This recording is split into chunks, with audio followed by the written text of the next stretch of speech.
Yeah, Katie, thank you very much. I'm joined by Tom Brokaw, and we'll try and recap what's been going on all morning here on the East Coast and in Washington, D.C. in just a few moments. But we do want to go right now to NBC's or today's national correspondent, Jamie Gangel, with some more information. Jamie? Matt, I just want to tell you that U.S. intelligence sources are confirming the reports that one of the planes was a hijacked flight, an American flight from Boston to Los Angeles. They are also now looking into what's going on at the Pentagon. They don't have any details, but they have now put government buildings around the city of Washington on a heightened state of alert.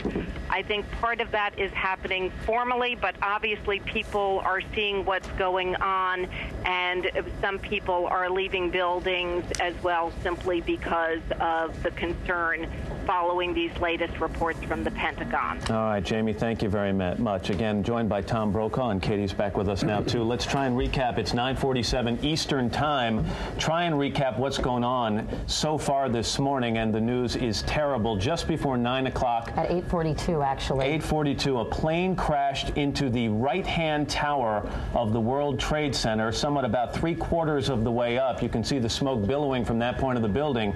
And then about 18 or 20 minutes later, a second plane, a large plane, we saw it actually on tape, hit the left-hand tower of the World Trade Center about halfway up. An enormous fireball on several sides of the building. People trying to be evacuated. There's the tape of the second plane hitting right there, even as people were trying to get out of the first building. We have confirmed reports now that there was one plane hijacked, American Airlines Flight 11 from Boston to Los Angeles. And that is apparently one of the planes used in this crash, Tony. Matt, there's a report on Dubai television that, in fact, the group claiming responsibility is the Democratic Front for the Liberation of Palestine. This comes, ironically, on a day when the Israeli Foreign Minister, Shimon Peres, is scheduled to meet with Yasser Arafat. Of course, we've had the meeting in South Africa for the past several days in which the Palestinians were accusing the Israelis of racism. The United States vacated that meeting, but there hasn't been one specific incident. And the Israelis vacated that meeting as well. And the Israelis vacated it as well, but there has not been one specific incident. It's also worth pointing out that terrorism also always has two prongs to it, the physical threat and now the psychological threat. This does seem to be surreal, but in fact it is real when you have an explosion of undetermined origin at the Pentagon, the most conspicuous symbol of American capitalism, the Twin Trade Towers here in New York, two deliberate attacks on those towers today, and we do not know for sure who is responsible. And the Capitol, by the way, the U.S. Capitol has been evacuated. There have been evacuations taking place at the White House. Needless to say, many people in the Pentagon have left that building as well. Airports and here, in New York. By the way, in this building in Midtown New York, they have asked a lot of people at 30 Rockefeller Plaza to leave. It's another high-rise Capitol building, which is in New York. I came down the length of Manhattan, and a lot of people were simply unaware of what had happened. As you tuned in the radio, and then they began to get it. It's election day here in New York. Primary day. And what we have is something that most Americans thought could never occur. As Larry Johnson, a terrorist expert I just spoke with a few moments ago, the former deputy director of the State Department Office on Counterterrorism, claimed this is a first, that he had never heard or seen anything like it. He talked about back in 1993 a German plane being hijacked, and there were fears when it was flown to New York that it might be crashed into something. Now, we have this as a major development. The Federal Aviation Administration has shut down all air traffic nationwide. This country has been immobilized by these terrorist attacks in terms of air travel today, and we don't know where it goes from here. We'll just ask that you stay with us so that as we get hard information, we can share that with you.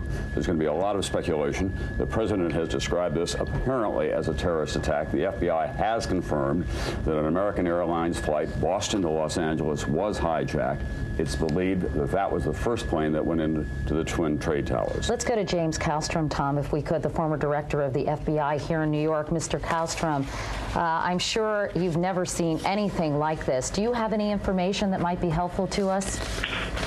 Well, not particular information on this tragedy, but certainly what an incredible tragedy. And, all of us in law enforcement and prior in law enforcement have talked for years, and the public has seen the hatred in the world. They've seen the bombing of the World Trade Center. They saw the conspiracy to blow up the tunnels in the United Nations and the FBI building back in the 90s. They've seen the bomb at the USS Cole and the bombings of our embassies in Africa.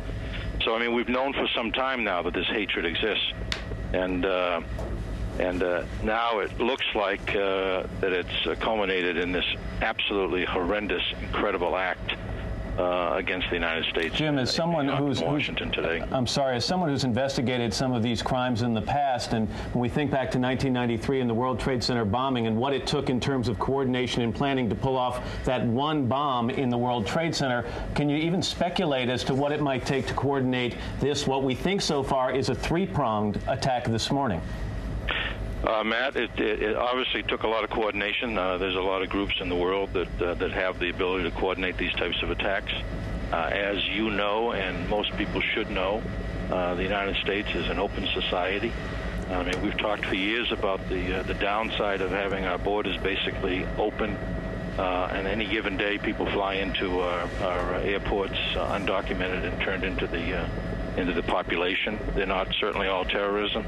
They're not terrorists, but I mean, we live in a free society, and I'm not espousing we change that, but it's very, very difficult for the FBI and law enforcement to keep track of this when we live in the society that we live in. Jim, if you can stand by for just a moment, because Jim Miklaszewski at the Pentagon has some more information for us. Mick?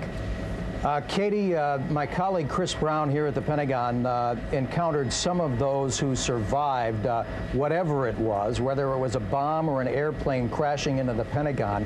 One of the survivors who was reportedly injured, had various lacerations, was on the second floor of the D ring. That is one ring inside the outer ring of the Pentagon, when suddenly there was this horrific blast, and he said that the second floor buckled upward, and then the third floor above him actually collapsed downward. The scene on the other side of the building, as it's being described to us, there are people being removed on stretchers. Security forces are evacuating the building right now, and according to the officials here at the Pentagon, they still don't know exactly what it was, but as you reported, Katie, eyewitnesses reported that in fact it was a plane that crashed into the Pentagon. And Mick, any idea, I wasn't quite sure if you said this, about the number of people who might have been hurt or worse in this? No idea at all, Katie. As you know, having worked here on any given day, this is a small city, 25 to 30,000 people may be working here at any one time. That portion of the Pentagon, by the way, had just been remodeled and just reopened. If the crash had occurred just a few months ago, that section of the Pentagon would have been virtually empty. But at this time of day, early morning or mid-morning, the Pentagon's very busy. It's impossible to say how many casualties there may be. But there have been a large number of people cited being removed on stretchers.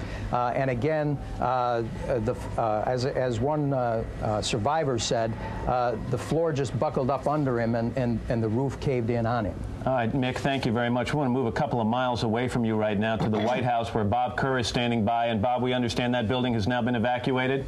Matt, that's true. It is utterly surreal.